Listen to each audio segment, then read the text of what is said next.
Hello and welcome to another episode of Heilman and Haver in the Mix. We are here at the Bremerton Community Theatre in lovely Bremerton, Washington to toast their new show opening up this Friday, September 10th, Side by Side by Sondheim.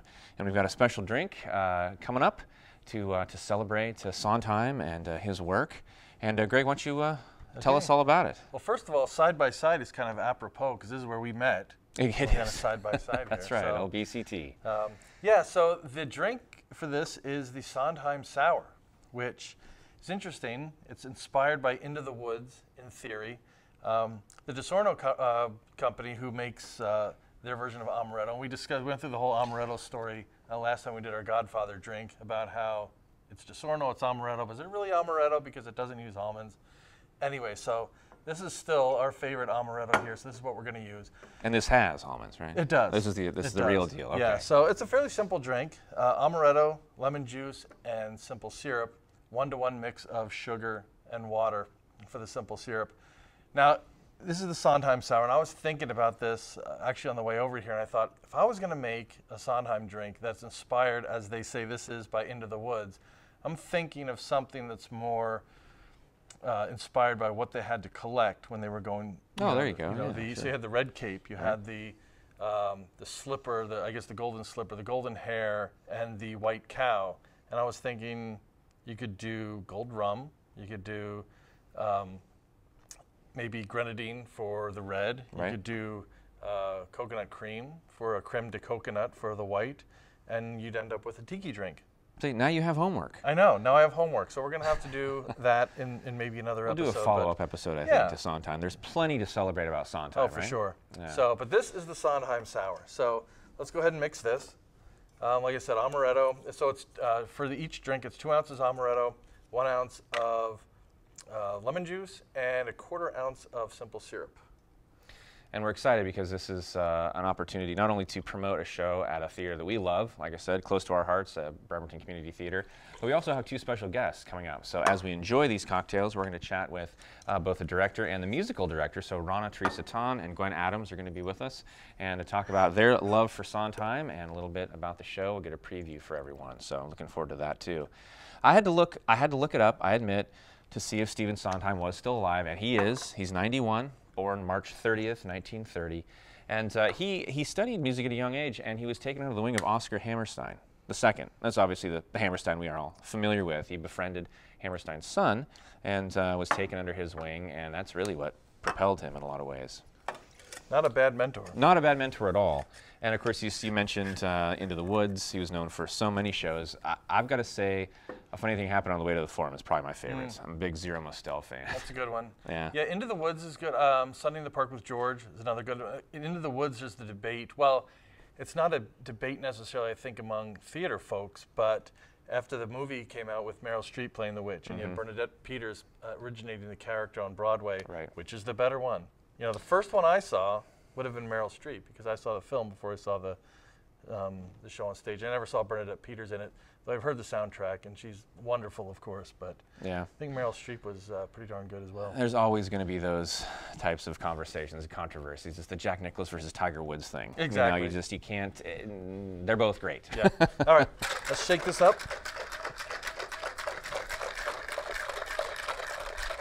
So quiet. I love the shaker. All right. Let's pour yours first.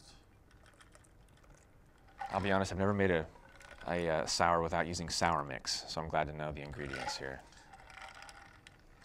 Well, sour mix is usually lemon, lime, and some other things. Some other things. Yes. That's the other to the other things. Yes. And to Sondheim. Oh, that's delicious. That's really good.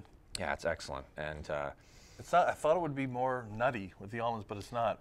You know, it's funny how some of these you wouldn't put together, a nutty amaretto and a sweet and sour, and they blend really, really well. Yeah. That's good. Yeah.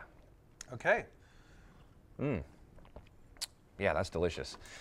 All right, well, stay tuned. In a few minutes, we're going to be joined by director Rana Tan and musical director Gwen Adams, and we'll toast to their show coming up, launching on, premiering on September 10th. So awesome. Stick with us. Okay.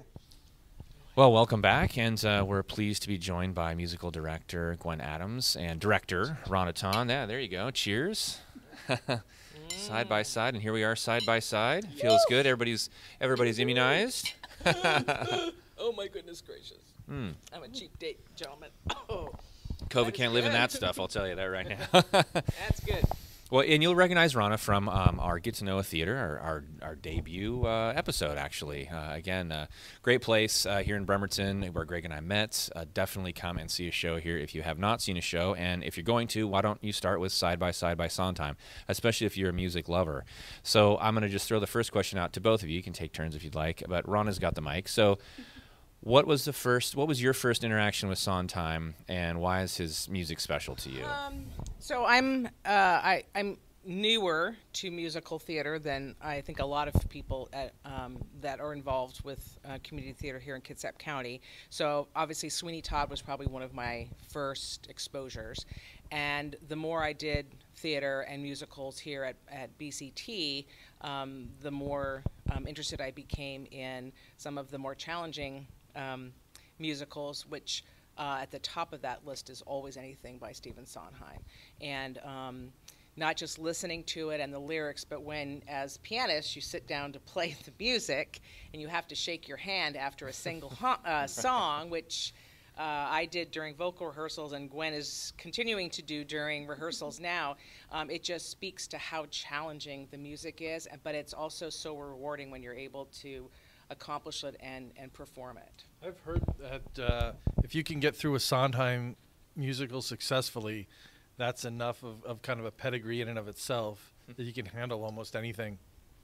Yeah. And the variety that Sondheim has, you mentioned Sweeney Todd, and funny thing happened on the way to the Forum, and we talked about Into the Woods. Such a variety of pieces that he's done. To be able to do any of those, and how complicated each of them are, it's an amazing resume that he's got. Yeah, so my first interaction, actually, I didn't know was Stephen Sondheim, and that was West Side Story. It's always been one of my favorite musicals, and I didn't know till later that he had any part in that he actually was the lyricist. And West Side Story is one of the most difficult scores as far as full orchestration to do. And so I decided I had to do the music direction for that several years ago, and it's one of the only shows that sent me home crying.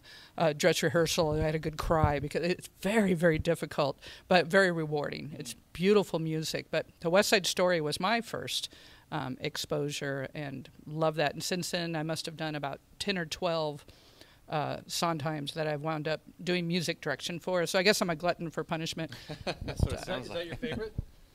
West Side Story? Yeah. No, actually, Forum. Funny thing happened on the way to the Forum is probably my favorite. I actually got to be in that one rather than do vocals. And not quite as challenging, as a little bit more fluff, a crowd pleaser. So a lot less challenging for a musician, that's for sure.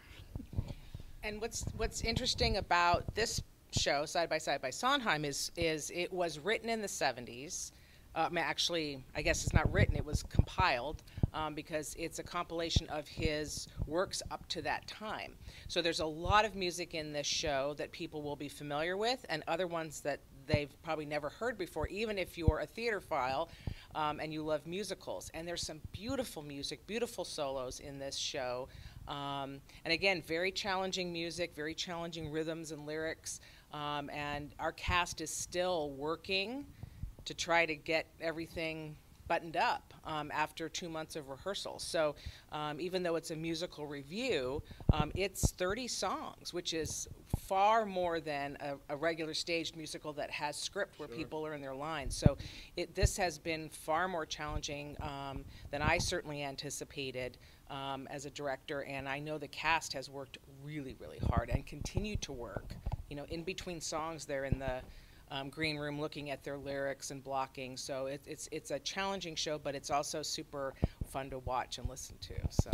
And tell us about the cast. It's a small cast. You said 30 songs or so, but the cast is only, what, under 10? Yes. So the original show was written for 2 women and 1 man to perform all of those songs. Wow. And as Gwen said earlier, that would be insane. And so I was open to either 4, 7, 6, some permutation of that during auditions.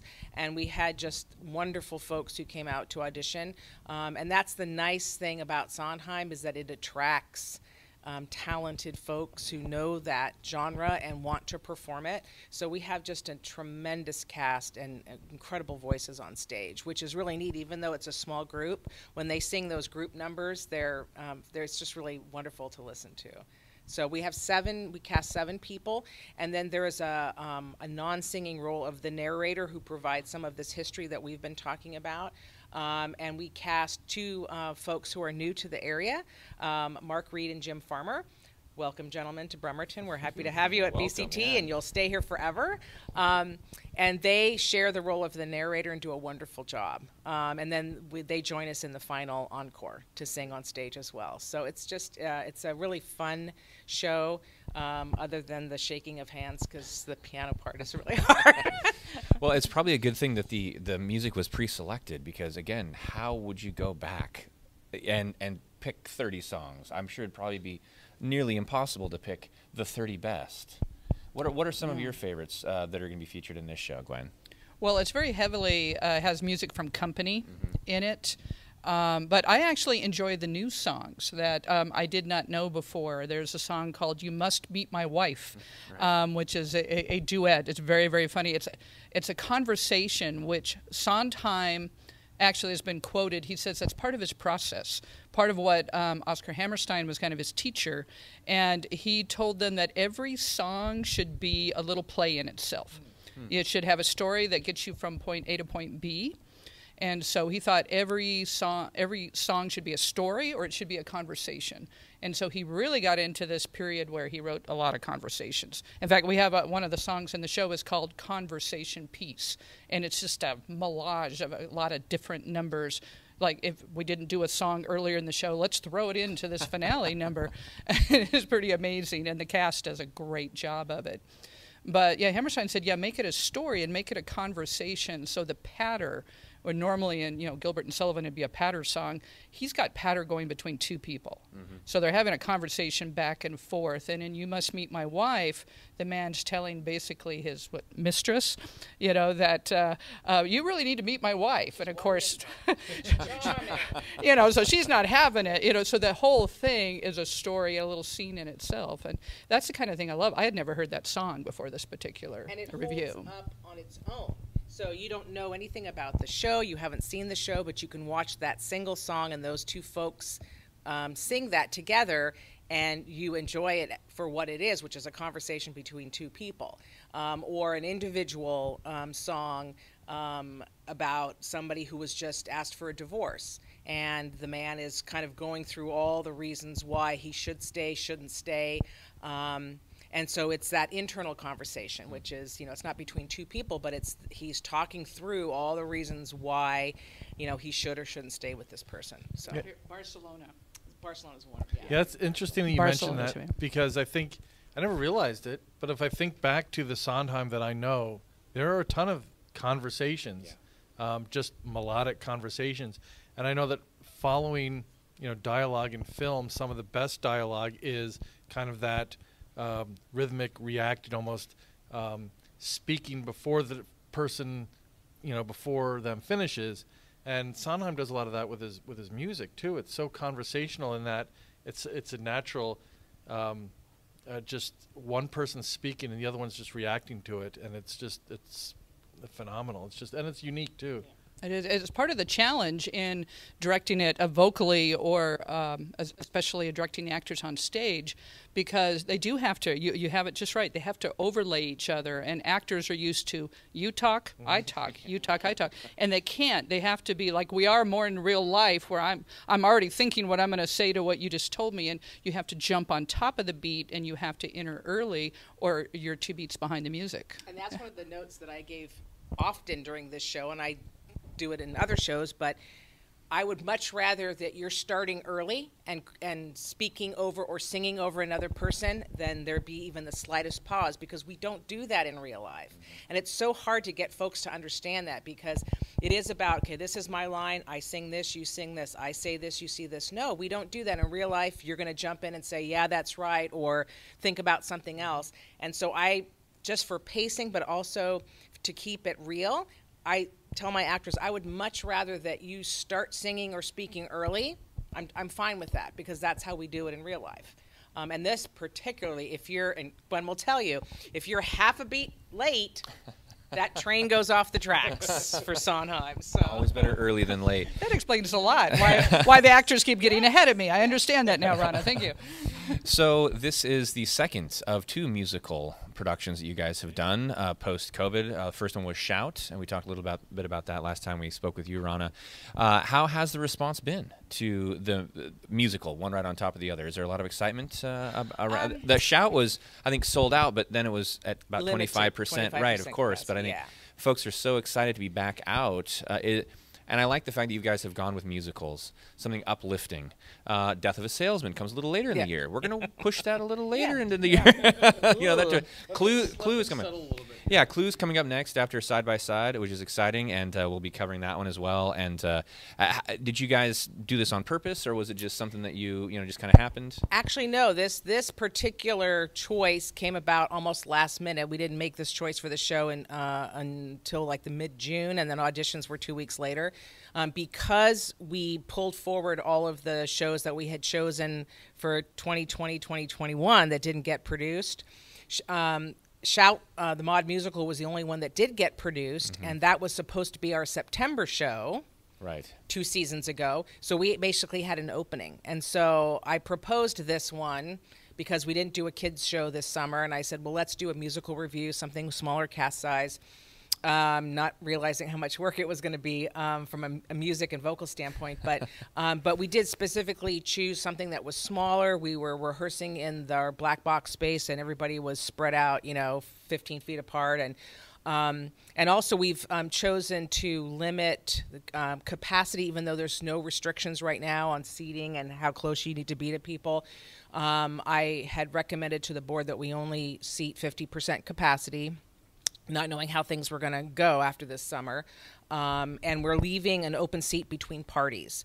So we're not doing the full 6 feet in a circle, which was very challenging, but we're leaving an open seat between groups. So if you go to our ticketing site or come to our box office, there will automatically be an open seat next to you and the person in your party. So, and then we're also super blessed here because we have such a large physical plant. It's a problem because our overhead during COVID was thousands of dollars every month, and we had no income, so you have to pay for the upkeep of a big building like this.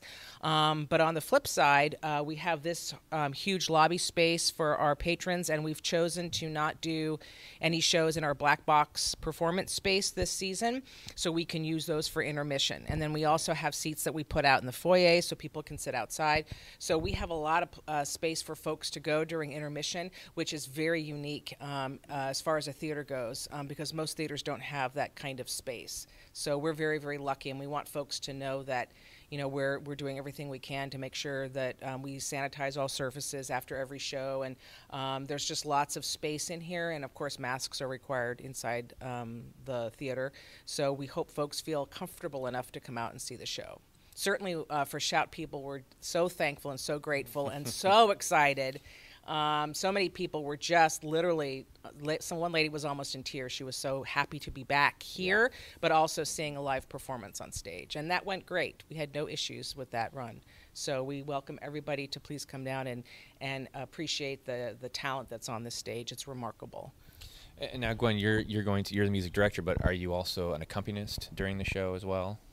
Yes, actually, this show is written for 2 pianos, so there was no orchestration. And normally when I've done a show, it's been like keyboard 1 and keyboard 2. You do all the instruments, or you do the second piano part.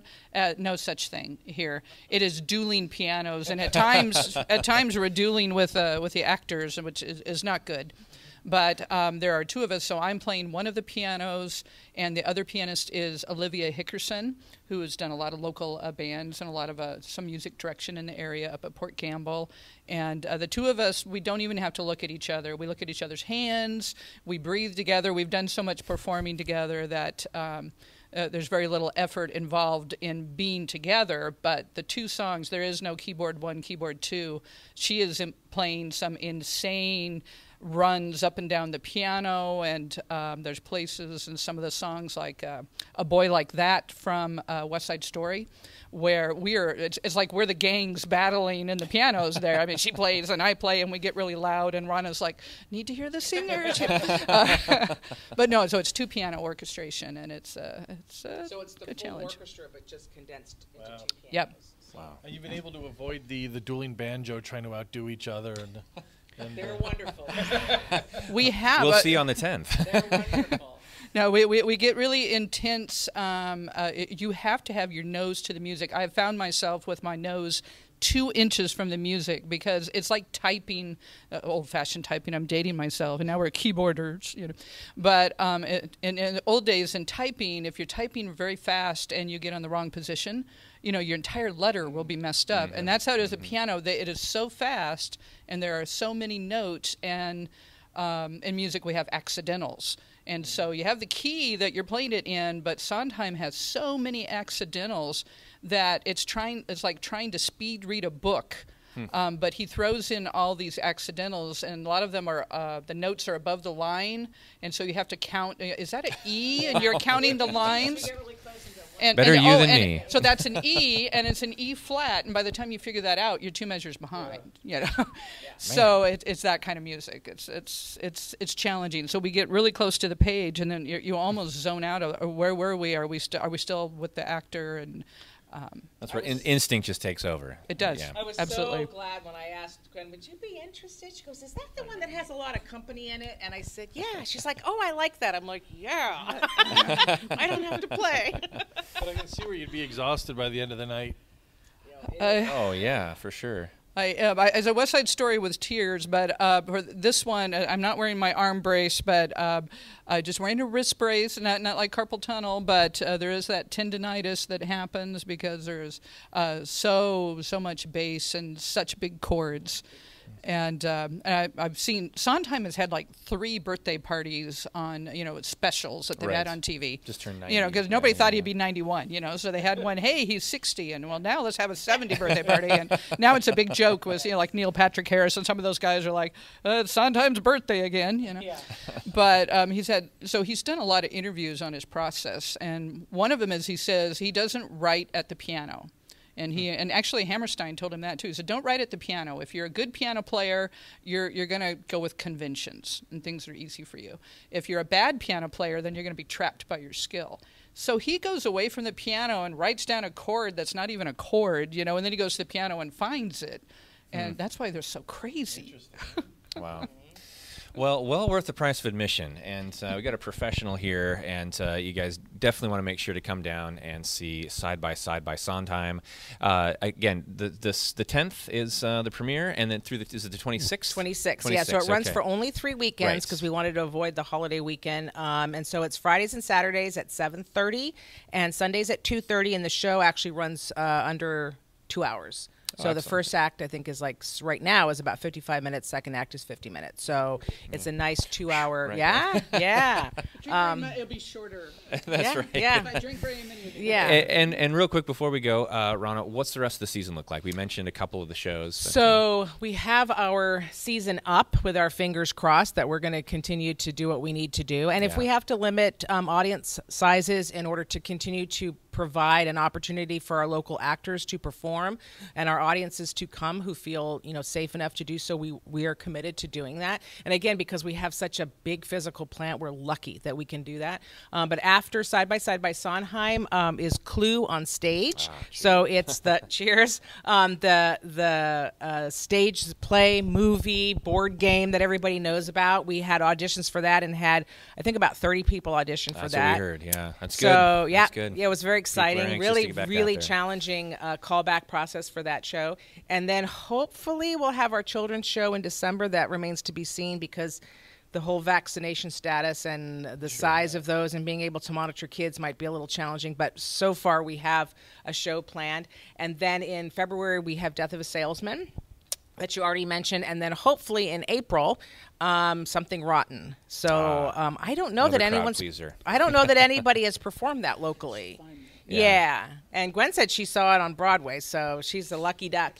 And then The Cemetery Club, which sounds like a sad story, but it's not. It's a comedy, a wonderful comedy that Jeffrey Bassett will hopefully direct in June. Jeffrey Bassett, our first show, and the director that put us together as brothers. Yeah, so a couple musicals and a drama and a mystery comedy. So yeah, we have a really nice season that we've been pulling forward now for a year or two.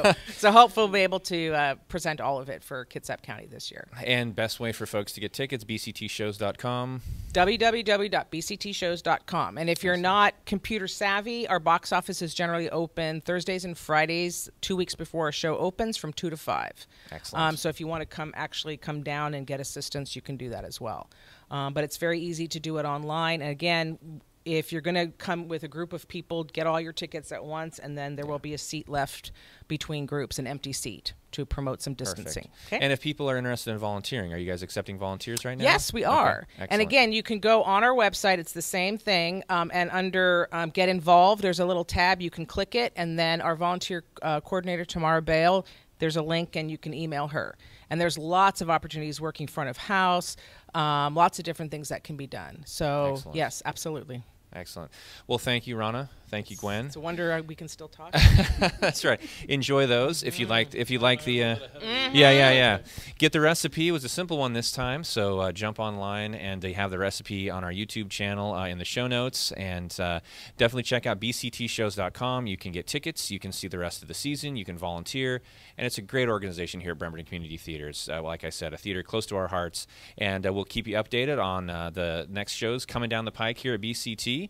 And coming up next, in our next Get to Know a Theater segment, the Fifth Avenue Theater in Seattle. So definitely stay tuned for that.